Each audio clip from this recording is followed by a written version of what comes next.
হুঁশ আসতেই জিহ্বায় কামড় দেয়। এই রে, কি বলে ফেললাম!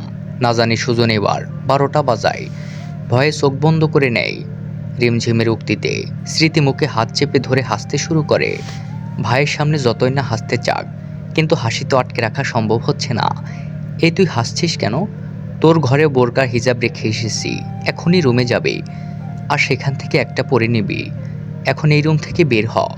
স্মৃতি উঠে চলে যাওয়ার জন্য পা বাড়ায়। রিমঝিম পেছন পেছন যেতে নিলে সুজন বলে, তুই কোথায় যাচ্ছিস? এখানে আমার সামনে এসে দাঁড়া। ব্যাস, হয়ে গেল। পালাতে গিয়েও আর পালাতে পারল না। ভুল তো করেই ফেলেছে, এবার ভুলের মাসুল দিতে হবে।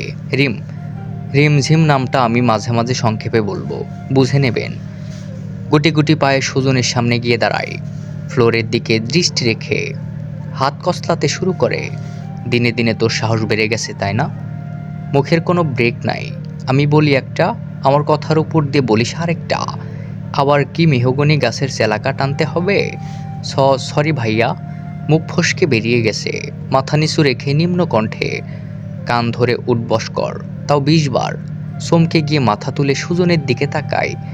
এখনই উঠবস শুরু কর। তা যদি না করতে পারিস, তাহলে মেহগনির কাঠ আনছি। কথায় কথায় মেহগনির কাঠ আনতে চান কেন? আমি কান ধরে উঠবস করছি তো। অসহায় দৃষ্টিতে সুজনের দিকে তাকিয়ে উঠবস করতে শুরু করে। একবার থেকে দুবার করতেই সুজন থামিয়ে দিয়ে বলে, আর করতে হবে না।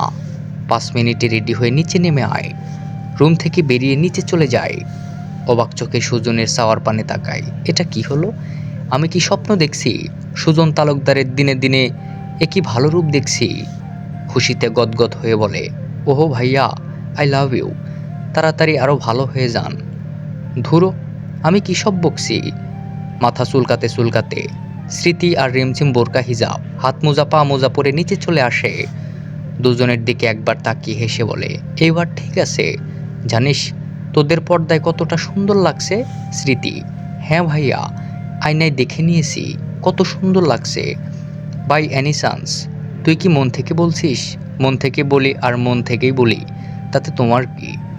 রিমের হাত ধরে গটগট করে বাহিরে বেরিয়ে যায়। এরা এত ননসেন্স কেন? নিজের ভালোটাও বোঝে না। একটা দীর্ঘশ্বাস ফেলে বাড়ির বাইরে চলে আসে। কলেজের সামনে এসে গাড়ি থামিয়ে রিমার স্মৃতিকে নামিয়ে দেয়। কলেজ ছুটির পর পাকনামি করে কোথাও যাবি না। ড্রাইভার এসে তোদের নিয়ে যাবে, আর মনোযোগ দিয়ে ক্লাস করবি।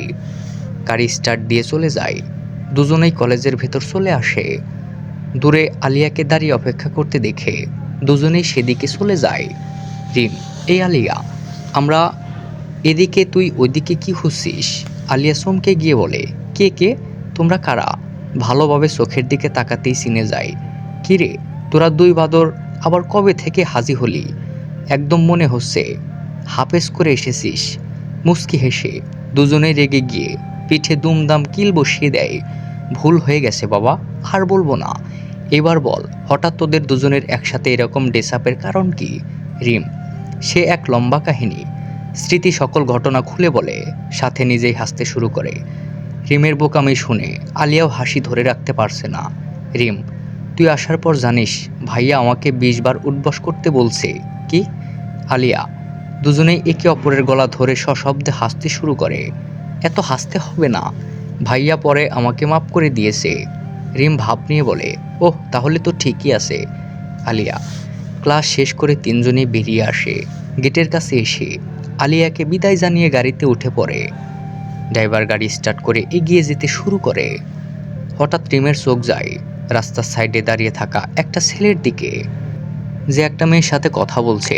যাই হোক, ওসব নিয়ে আর না ভেবে স্মৃতির কথায় মনোযোগ দেয়। পুরনো স্মৃতি ভুলে যাওয়াই উত্তম। সন্ধ্যা 6টা পার হয়ে 7টার কাছাকাছি। পড়াশোনা বাদ দিয়ে স্মৃতি আর রিমঝিম টিভি দেখতে মুক্ত। নাজমা বেগম পড়ার কথা বললেও তার কথায় পাত্তা দেয়নি। টিভির পর্দায় একটা ফানি সিন চলে আসে। স্মৃতি আর রিম হু হা করে হেসে ওঠে। এমন সময় পেছন থেকে কেউ বলে, এটা অনেক মজা তাই না? ঠিক বলছো, এটা অনেক মজার। রিম না দেখেই হাসতে হাসতে বলে, পড়াশোনা কি আর করতে ভালো লাগে? এগুলোই জীবনের আসল মজা, তাই না? মুহূর্তেই রিমঝিম আর স্মৃতির হাসি গায়েব হয়ে যায়। সন্দেহসূচক দৃষ্টিতে পেছন ঘুরে তাকাতেই দুজনের আত্মা চাঙ্গে উঠে যায়। ভাইয়া, তোমার তো আরও অনেক দেরিতে আসার কথা, কেন তাড়াতাড়ি এসে ভুল কিছু করলাম? প্যান্টের পকেটে হাত গুজে ভ্রু কুঁচকে জিজ্ঞাসা করে। দুজনের মুখ বন্ধ হয়ে যায়, বলার মতো একটা শব্দ আর বেঁচে নেই। সুজন চোখ মুখ শক্ত করে রাগী রূপ ধারণ করে, কিছু বলবে তার আগেই দুজন পালিয়ে যায়। কোনো দিকে না তাকিয়েই এক দৌড়ে রুমে গিয়ে বই নিয়ে পড়তে বসে। সোফায় বসে রাগ কন্ট্রোল করার চেষ্টা করে। জোরে জোরে আম্মু আম্মু বলে ডেকে এক গ্লাস পানি চায়। কোথা থেকে মাহিম দৌড়ে এসে দুলাভাই দুলাভাই বলে চেঁচাতে চেঁচাতে সামনে দাঁড়ায়। এতক্ষণ সুজনের রাগ থাকলেও তা মুহূর্তে মিলিয়ে যায়। ভ্রু কুঁচকে জিজ্ঞাসা করে, দুলাভাই আবার কে? কে আবার তুমি? সোফায় বসার চেষ্টা করতে করতে মাহিমকে সোফা থেকে উঠিয়ে দেয়। কিন্তু তুমি তো আমাকে ভাইয়া বলে ডাকতে। ভাইয়া ছিলে, এখন তো আর ভাইয়া নেই। কেন ভাইয়া নেই? আমি জানি আপুর স্বামীকে দুলাভাই ডাকতে হয়। তুমি তো আমার আপুর স্বামী। এটা কে বলেছে তোমায়? কেন, আমার ফ্রেন্ড তো তার আপুর স্বামীকে দুলাভাই ডাকে। আর ওর দুলাভাই কত কতগুলো চকলেট চিপস দেয়। তুমি তো আমাকে কিছুই দাও না, কিপটা দুলাভাই তুমি। মুখ ঘুরিয়ে বলে। 6 বছরের একটা ছেলের মুখ থেকে এসব শুনে হাসবে নাকি কাঁদবে সেটাই বুঝতে পারছে না। বোনের শিরায় উপশিরায় যদি বোকামি থাকে, তাহলে ভাইয়ের শিরায় শিরায় বুদ্ধিমত্তার কত চালাকের চাপ।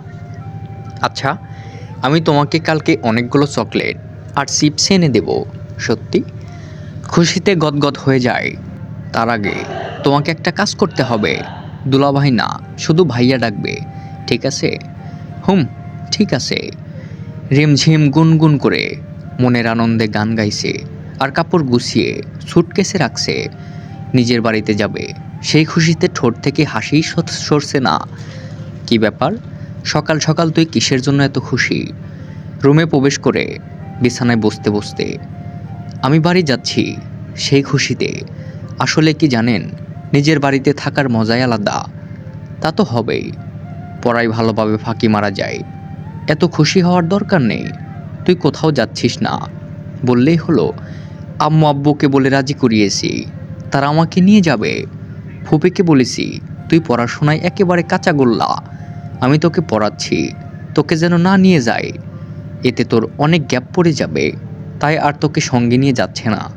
না এটা হতেই পারে না, বাচ্চাদের মতো চিল্লিয়ে বলে। আর এটাই হয়েছে। হাতের কাপড়টা বিছানায় ছুঁড়ে ফেলে রাগে মেগে বাহিরে চলে যায়। রিমঝিমে রেগে চলে যাওয়াতে সুজন মুচকি হাসে। সোফায় বসে উপরের দিকে তাকিয়ে মনে মনে সুজনকে হাজারটা গালি দিচ্ছে। এরই মাঝে নাজমা বেগম সামনে এসে বলে, সুজনকে এই হালুয়াটা দিয়ে আয় তো। বিরক্তিতে কিছু বলবে তার আগেই মাথায় একটা আইডিয়া চলে আসে। হালুয়ার বাটিটা নিয়ে রান্নাঘরে চলে যায়। ওইদিকে কোথায় যাচ্ছিস? পানি খাবো, তারপরেও দিয়ে আসছি। খুঁজে খুঁজে শুকনো মরিচের গুঁড়োর কোটা বের করে মনের রাগে এক খামসা নিয়ে সেখানে মিশিয়ে দেয়। যেহেতু হালুয়ার রঙটা লাল ছিল তাই বোঝা যাচ্ছে না। রুমে গিয়ে এসে দেখে সুজন তৈরি হচ্ছে। মামুনি হালিয়ে পাঠিয়েছে, আপনাকে এখনই খেতে বলল। ঘাড় ঘুরিয়ে বলে, আচ্ছা দে, তুই খেয়েছিস? হুম হুম খেয়েছি, তাড়াতাড়ি রেডি হ, তোকে কলেজে ড্রপ করে যাব। বাটি হাতে নিয়ে প্রথম চামচ রিমঝিমের দিকে ধরে, খেতে না চাইলে নিজের মুখেই পুরে দেয়। সাথে সাথেই ঝালে পুড়ে মুখের ভেতর জ্বলতে শুরু করে। অত্যন্ত ঝালে সুতাসে সুতাতে বলে, উফ, এটা কি? তাড়াতাড়ি নিচ থেকে পানি আন, খুব ঝাল লাগছে। টেবিলে থাকা অর্ধ গ্লাস পানি খেয়েও এক ফোঁটা ঝাল কমে না। রিমঝিমের দিকে তাকালে দেখে এখনও ঠায় দাঁড়িয়ে আছে। কাছে এসে এক ঝটকায় কাছ নিয়ে ঠোঁটে কিস করে। বিস্ময়ে রিমের চোখ বড় বড় হয়ে যায়, সারা শরীর শিউরে ওঠে। এইবার যাবি নাকি?